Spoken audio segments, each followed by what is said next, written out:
This is Justin Bennett, and I'll be discussing the Judiciary Act of 1789. What is it?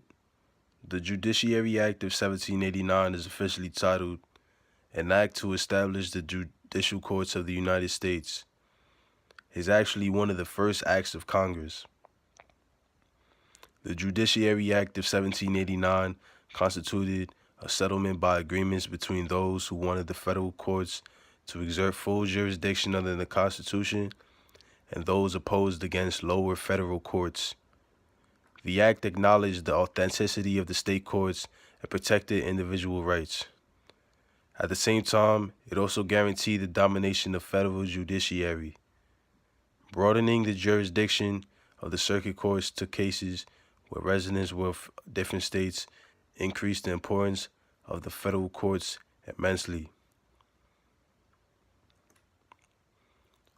Who was involved and what happened?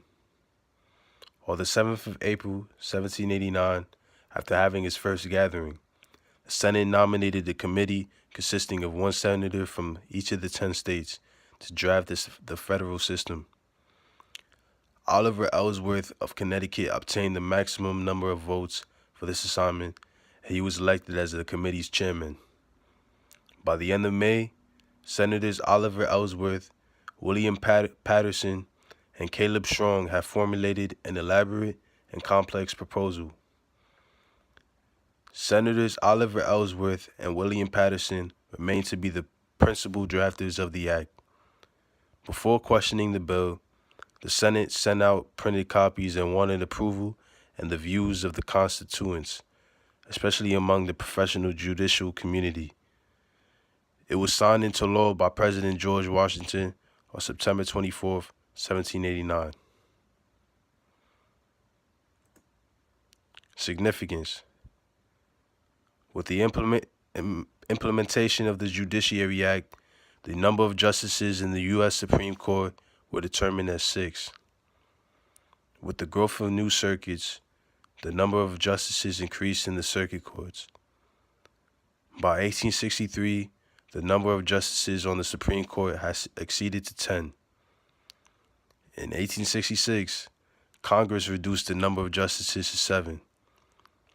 By 1869, the figure was permanently reduced to 9. The structure of the federal judiciary has changed dramatically since the passage of the first Judiciary Act. It is now more effective. The federal district courts handle all federal trials, while the circuit courts are now known as U.S. Courts of Appeals without any trial court jurisdiction over any cases. Supreme Court justices no longer look over circuit courts. Despite these significant changes, the Judiciary Act's idea of creating 2 levels of federal courts beneath the Supreme Court has remained intact. The Act's concern with establishing limits to federal court jurisdiction now seems old news. At present, there are 11 federal circuits, each containing an appeals court and several federal district courts. Lastly, it clarified Article 3 of the Constitution by creating a hierarchical judicial system and made the United States Supreme Court the final ruling court on matters concerning federal law. And for these reasons, the Act remains to be a landmark legislation. It has changed over the past 200 years, but the social system of the federal judiciary remains intact.